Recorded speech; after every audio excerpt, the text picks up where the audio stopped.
Men may die, but their deeds don't. Like diamonds, this deed lives forever. What would you want to be remembered for?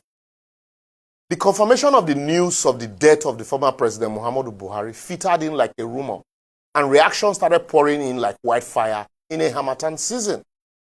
Despite the Club Cup final between Chelsea and PSG, anyway, by the way, congratulations to Chelsea fans, Nigerians still find time to express themselves over the demise of a man who was given a second opportunity at leadership. He's so much converted, but blew it with nepotistic and unawareness behavior. When I tell people, say, na who lose the election for Nigeria, na him win, people will say, na lie. Imagine if Buhari had not had a second chance to govern this country. If people like Tinubu and his people, despite knowing his weakness and antecedent and incapacitation over his age, had not packaged him as a born-again Democrat to deceive Nigerians, the eulogies today would have been very different.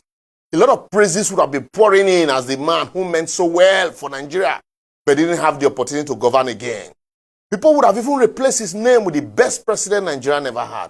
But alas, he had his opportunity and he blew it. He was favored by the gods, adorned by humans. Some of the humans who trekked from Lagos to Abuja as a sign of honor for him when he won the presidency. His body language alone frightened a lot of people.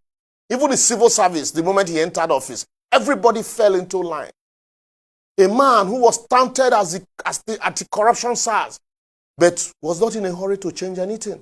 Rather, he adjusted to the corruption he found and saw no evil once he was committed by people around him, as he turned a blind eye to even his friend Ganduje's bribe taking, and everybody around him suddenly realized that the man was unaware and incapable of even doing anything. And so they started grabbing as much as they wanted while he remains mute.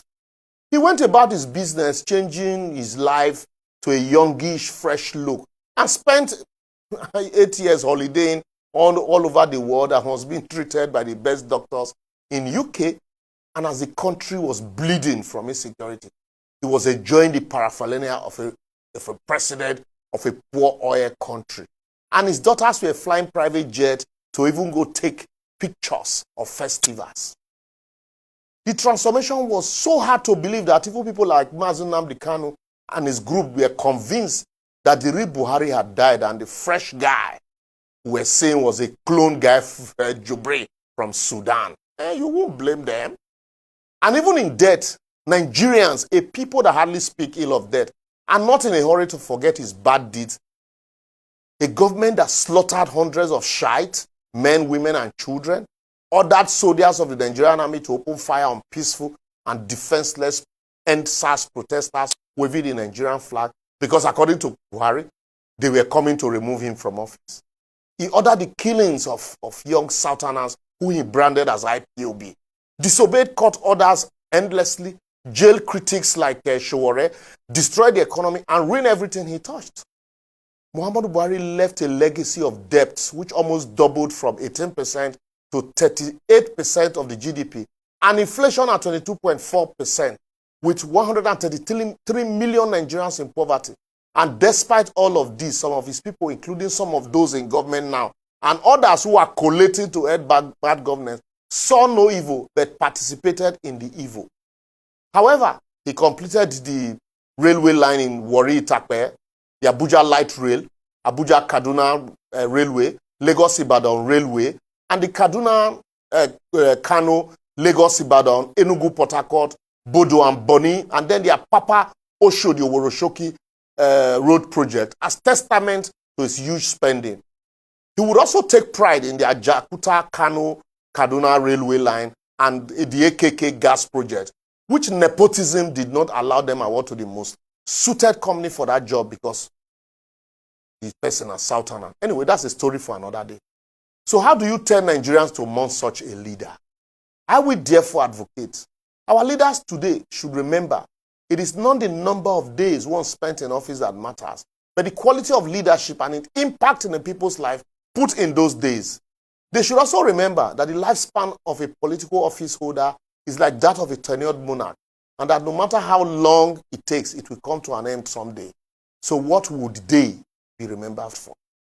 President Tinubu and his administration should use this as an opportunity to introspect Remember also his age. Bring back monies in foreign bank accounts to the country. Empty their pocket to rebuild Nigeria. Use this as an opportunity to recalibrate his government and bring in more competent hands.